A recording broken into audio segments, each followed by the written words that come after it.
Се копалели криптовалути на див приклучок за струја во некогашното железничко одморалиште Царина во Отешево, каде со децении живеат бегалците од Мала Преспа. Тие безмалку 2 месеци се без струја. Евана ги исклучи наводно за годишен долг од 72.000 евра. Врвни експерти за енергетика со кои разговаравме шокирани. Велат толку струја не трошат нити индустријските капацитети, а камоли 13 луѓе. Повеќето од нив во 8-та деценија од животот. Може би е време полицијата да покрене акција. Дали руинираното одморалиште се користело како рудник за криптовалути. Појаснува дека преку вештачење може да се утврди дали се работи за кражба на електрична енергија. Евана носи струја до трафостаницата во одморалиштето, но нејасно е како се вршело распределба и фактурирање на трошоците на потрошената струја.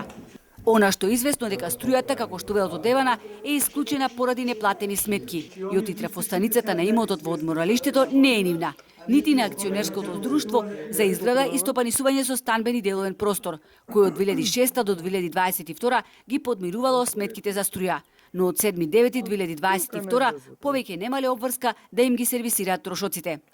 За целиот случај се обративме и до народниот правобранител Насер Зибери, кој ги упатува бегалците да испратат преставка, но со нивната скромна писменост не умеа да го сторат нити тоа.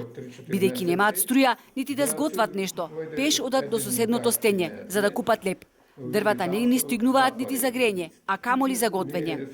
Секој ден напати пиеш вода до стење и се враќам со патериците.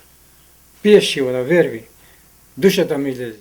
Парам да се умрам, никој да не ме види и ништо повеќе не кажа. Ту 6 месеци да се 60 ја буде струја. Држава, не е држава, ја продаду државата, пусти да стане. И да му плашаш неќе. Што да прави, каже. Кај дава да се. Сами знаеме како сунваме и како состаминаме. Со жена болна дома.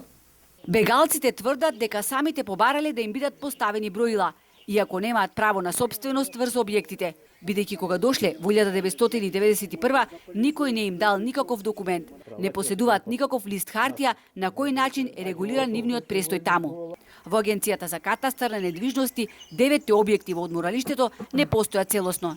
На интернет страната на Катастар најдовме 8 парцели во комплексот, каде пишува дека станува збор за природно неплодно или плодно земјиште, ливада, камењари, некои се регистрирани како вештачки неплодни земјишта под објект, а се водат во катастарска општина Стење. Најмалата парцела е со површина од 139, а најголемата 4867 метри квадратни. Побаравме информација и од Министерството за транспорт и врски. Дали и што се планира на овој простор, но одговор барем засега не добивме.